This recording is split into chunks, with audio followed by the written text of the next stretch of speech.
वर्ष 2013 में जब केदारनाथ की आपदा आई, तब मैं बीएसएफ में आईजी एडमिन के पद पर नियुक्त था और हमारे डीजी भी उत्तराखंड काडर के ही थे, सुभाष जोशी जी। तो हमने सोचा कि हम केदारनाथ में आपदा में क्या कर सकते हैं, इस पे विचार विमर्श किया। क्योंकि बीएसएफ चाइना बॉर्डर पे तैनात नहीं है और खाली हमारी तैनाती पाकिस्तान बॉर्डर पर है और बांग्लादेश बॉर्डर पे है, तो इसलिए हमारे मन में कसक थी कि हमारे स्टेट में जो इतनी बड़ी आपदा आई है, तो हमें बीएसएफ में हम इम्पोर्टेंट पदों पर हैं, तो बीएसएफ को भी इसमें कुछ न कुछ रोल अदा करना चाहिए। तो तब ये डिसाइड हुआ कि हम लोग जो है, हमने सभी बीएसएफ कर्मियों से एक दिन का वेतन जो है उनका काटा। तो बीएसएफ चूंकि लगभग 2 लाख की फोर्स है, तो लगभग 16 करोड़ के करीब पैसा इकट्ठा हुआ, 16 करोड़। उसमें से हमने 10 करोड़ जो है माननीय मुख्यमंत्री राहत कोष में दिया उत्तराखंड के, और जो हमारे 15 जवान उत्तराखंड पुलिस के शहीद हो गए थे इस आपदा में, उनको 5-5 लाख दिया उनके परिवारों को। तो जो बचा हुआ 5 करोड़ प्लस की राशि थी, उससे हमने ये निर्णय लिया कि हम लोग खुद ही केदारनाथ घाटी में कहीं जहाँ पे ज्यादा आवश्यकता होगी ऑपरेशन करेंगे, रिलीफ और रिहेबिलिटेशन का पूरा प्रोजेक्ट लेंगे। तो इसके बाद हमने इसके लिए कमांडेंट को छांटा, राजकुमार नेगी, और उसकी कमांड में लगभग 100 लोगों की टीम बनाई मैंने। और फिर हमने सिलेक्शन किया। देखिए, जो मैंने चूंकि मैं एसपी चमोली रह चुका था 94 में, तो मुझे उस एरिया का बहुत आइडिया था। तो जितना भी रिलीफ, रिहेबिलिटेशन, रेस्क्यू जो जा रहा था, वो सब ऊपर केदारनाथ और रामबाड़ा की तरफ था। और जो कालीमठ घाटी है, जो एक दूसरा रास्ता है केदारनाथ जी तक पहुंचने का, उस घाटी में अभी तक पर किसी की नजर नहीं गई थी। तो मैंने फेसबुक के माध्यम से ये देखा कि कालीमठ मंदिर जो है बिल्कुल कटने के कगार पर है। फेसबुक के माध्यम से मैंने नोट किया और उसी से मेरा क्लिक किया दिमाग में कि हम उस घाटी में ही अपने रिलीफ और रिहेबिलिटेशन ऑपरेशन करेंगे। तो फिर हमने अपनी टीम को वहां भेजा और अपने रिलीफ और रिहेबिलिटेशन ऑपरेशन करे। लगभग हम लोग वहां 3 महीना प्लस कुछ रहे। शुरू में 12 गांव गोद लिए थे, आखिरी तक हमने 14 गांव गोद लिए।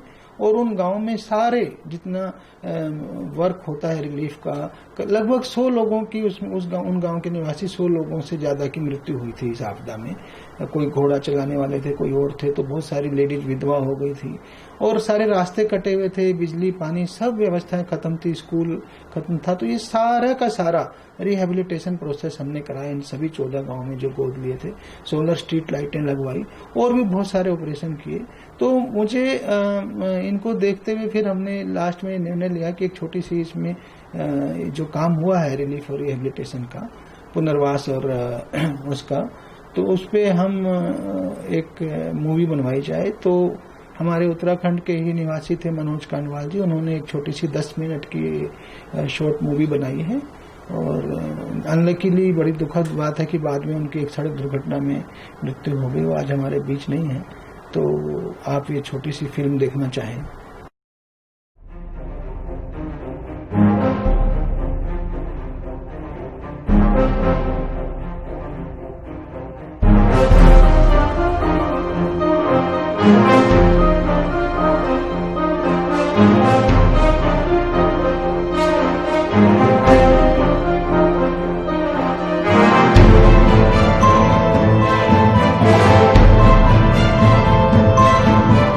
देश वालों को धन्यवाद देते हैं। उनका जो काम यहाँ पर हुआ है वो उल्लेखनीय और प्रशंसनीय काम हुआ है।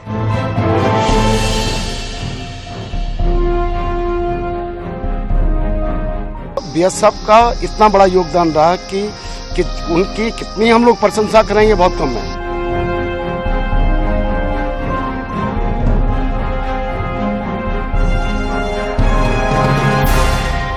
अगर ये लोग इस आपदा में यहाँ पर नहीं आते, इस त्रासदी में, तो हमारा आना जाना बहुत मुश्किल है।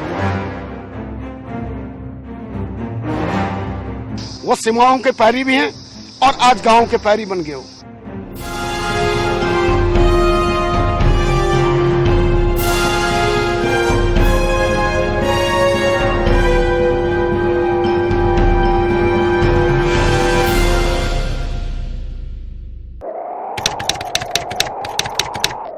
सोलह जून 2013 उत्तराखंड में प्रकृति की विनाश लीला ने प्रलय जैसा मंजर पैदा कर दिया।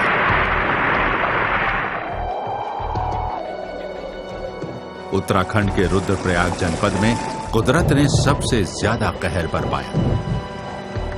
केदार घाटी का अधिकतर इलाका प्रकृति के कहर से तबाह हो गया। पानी के साथ पहाड़ों से प्रचंड वेग से बहकर आते विशालकाय पत्थरों ने पूरे इलाके में तबाही की ऐसी दास्तां लिख दी कि मानवता करा उठी। कुदरत की इस विनाश लीला में दर्जनों गांव, कस्बे और हजारों घर कुछ ही पलों में जमींदोज हो गए। सड़कें, पुल, स्कूल सब आपदा का शिकार बन गए। कालीमठ घाटी में भी कुदरत ने ऐसा ही कहर बरपाया। कुदरत के इस कहर के बाद पीड़ितों के जख्मों पर मरहम रखने के लिए पूरा देश हाथ बढ़ा रहा था। मदद के लिए बीएसएफ यानी सीमा सुरक्षा बल ने कुछ और आगे बढ़कर कार्य करने का फैसला किया, जिसने एक बार फिर बीएसएफ की संवेदनशीलता और सेवा के जज्बे को पूरे देश से रूबरू करा दिया है। 2001 के गुजरात भूकंप के बाद सबसे पहले मदद करने के लिए पहुंचने वाली बीएसएफ उत्तराखंड में भी पीछे नहीं रही। इस राज्य में सीमा प्रहरी ने जिस तरह मदद के लिए हाथ बढ़ाए वो दुनिया की किसी भी फोर्स के लिए एक मिसाल है। अपनी मानवीयता, कठिन परिश्रम और सेवा के जरिए पीड़ितों के आंसू पोंछने की एक अनूठी मिसाल। सबसे पहले सीमा सुरक्षा बल ने 16 करोड़ 27 लाख रुपए आपदा राहत के लिए देने का फैसला किया। इसमें से 10 करोड़ रुपए तात्कालिक सहायता के लिए उत्तराखंड मुख्यमंत्री राहत कोष में दे दिए गए। साथ ही बीएसएफ के द्वारा राहत कार्यों के दौरान शहीद हुए पुलिस के जवानों के आश्रितों को 5-5 लाख रुपए की एफडी बनाकर दी गई। सीमा प्रहरियों ने आर्थिक मदद देकर अपने काम की इतिश्री नहीं समझी, बल्कि तबाह हो चुके गांवों को फिर से बसाने संवारने का बीड़ा भी उठाया। बल ने करीब 5.5 करोड़ रुपए से खुद कालीमठ घाटी के गांवों में आपदा राहत और पुनर्वास कार्य करने का फैसला किया। कालीमठ घाटी के सारे रास्ते ध्वस्त हो चुके थे, लेकिन उफनती नदियां, टूटे रास्ते और पुल बीएसएफ के रणबांकुरों के कदम नहीं रोक सके। बीएसएफ ने राहत कार्यों को अंजाम तक पहुंचाने के लिए एक विशेष टीम बनाई। टीम ने कार्य योजना बनाने से पहले कालीमठ घाटी के प्रभावित लोगों के साथ विचार विमर्श किया और फिर राहत और पुनर्वास की विस्तृत योजना का खाका तैयार किया गया। बल ने कालीमठ घाटी के कालीमठ, कबिल्ठा, कोटमा समेत 12 गांवों को राहत और पुनर्वास के लिए चुना। बीएसएफ ने सबसे पहले इन गांवों में राहत सामग्री पहुंचाने के चुनौती भरे काम को अंजाम दिया। साथ ही भूख से जूझते गांवों में कम्युनिटी किचन चलाकर ग्रामीणों को भोजन भी उपलब्ध कराया। हमारे को एक मौका दिया जनता को सेवा करने के लिए। ऐसे तो हम बॉर्डर में करते रहते हैं, अभी तो जनता का भी थोड़ा बहुत सेवा कर ले। कालीमठ घाटी क्षेत्र में रास्ते टूटने के साथ काली गंगा और मंदाकिनी नदी पर बने कई पुल आपदा के दौरान बह गए थे। पुल बहने के बाद इन उफनती नदियों को पार करना जिंदगी को जोखिम में डालने वाला काम बन गया था। सीमा सुरक्षा बल ने लोगों को इस खतरे से बचाने के लिए 4 अत्याधुनिक ट्रॉलियों और कालीमठ गांव में काली गंगा पर पुल का निर्माण करा दिया, जो अब यहाँ की लाइफलाइन बन चुके हैं। पौराणिक कालीमठ मंदिर को भी सीमा सुरक्षा बल ने विशाल काय पुष्टे बनाकर खतरे से बचा लिया।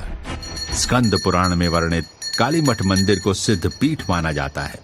भूस्खलन होने के कारण कालीमठ मंदिर के अस्तित्व पर खतरा मंडराने लगा था।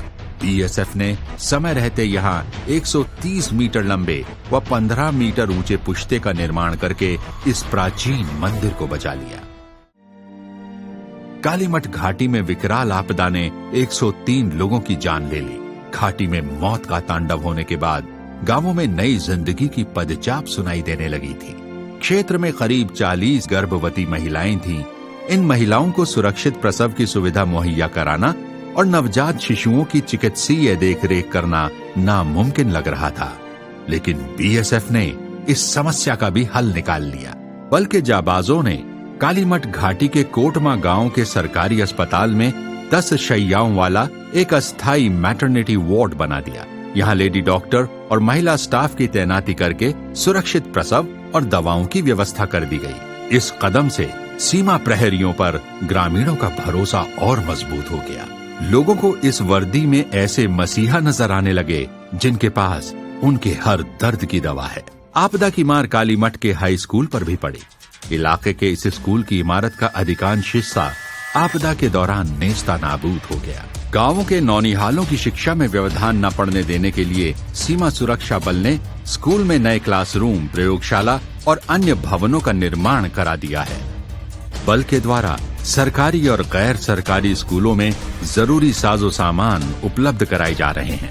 बच्चों को कॉपी किताब, स्कूल बैग और शारीरिक विकास के लिए खेल कूद का सामान दिया गया है। सीमा सुरक्षा बल के रणनीतिकार ये बखूबी समझते हैं कि बच्चों के बेहतर भविष्य पर ही गांव और इलाके की खुशहाली निर्भर करती है। कब तलक बढ़ते रहेंगे लोग शिक्षा के लिए। कालीमठ के 12 गांवों को अपनाकर बीएसएफ ने सबसे पहले इन गांवों में जिंदगी की मूलभूत सुविधाएं बहाल करने का बेहद जरूरी काम किया। आपदा के कारण इन गांवों में पेयजल और बिजली की लाइनें पूरी तरह क्षतिग्रस्त हो गई थीं। सीमा सुरक्षा बल के जवानों ने गांव के लोगों के साथ मिलकर इन सभी 12 गांवों में पानी की आपूर्ति बहाल कर दी। गांवों की बिजली पर निर्भरता कम करने और जिंदगी को खुशगवार बनाने के लिए सोलर स्ट्रीट लाइटें लगाई गई हैं। अब दिन ढलते ही ये गांव रोशन हो उठते हैं। सीमा सुरक्षा बल के प्रयासों से इन गांवों की तस्वीर में कई बदलाव आए हैं। इन सभी गांवों को पैदल एवं खच्चर मार्गों के जरिए एक दूसरे से जोड़ दिया गया है। साथ ही रास्तों में जगह जगह यात्रियों की सुविधा के लिए प्रतीक्षालयों का निर्माण कराया गया है।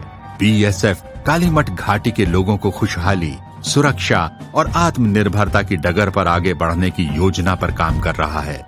इस इलाके की जिन महिलाओं का सुहाग उजड़ गया है, उन्हें आत्मनिर्भर बनाने और अपने परिवार का भरण पोषण करने लायक बनाने का कार्य भी किया जा रहा है। इसके लिए इन महिलाओं को बाकायदा सिलाई बुनाई का प्रशिक्षण देकर सिलाई मशीनें भी प्रदान की गई हैं, ताकि उन्हें अपने परिवार के पालन पोषण के लिए किसी पर निर्भर न रहना पड़े। इससे पहले हमारे पास सिलाई प्रशिक्षण का कोई साधन नहीं था, पर अब हाल बीएसएफ की तरफ से हमें मशीनें प्रदान की गई, जिससे हम अपनी आजीविका को आगे बढ़ा सकते हैं। आपदा को रोकना भले ही इंसान के वश में ना हो, लेकिन आपदा से होने वाले जान माल के नुकसान को कम जरूर किया जा सकता है।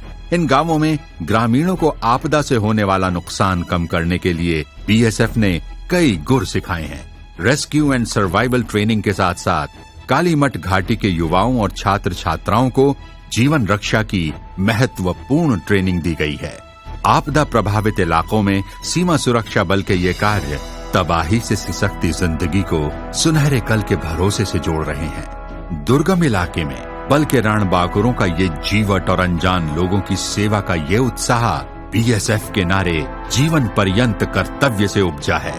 ये वही नारा है जिसके साथ बल के जवान देश की सरहदों की सुरक्षा में डटे रहते हैं। पुनर्निर्माण कार्यों में भी सीमा सुरक्षा बल की यही भावना बड़ी शिद्दत के साथ महसूस हो रही है। खुद को कष्ट में डालकर निस्वार्थ सेवा करने का ये जज्बा इनकी शान में तभी तो हर एक हाथ को सैल्यूट के लिए उठा देता है।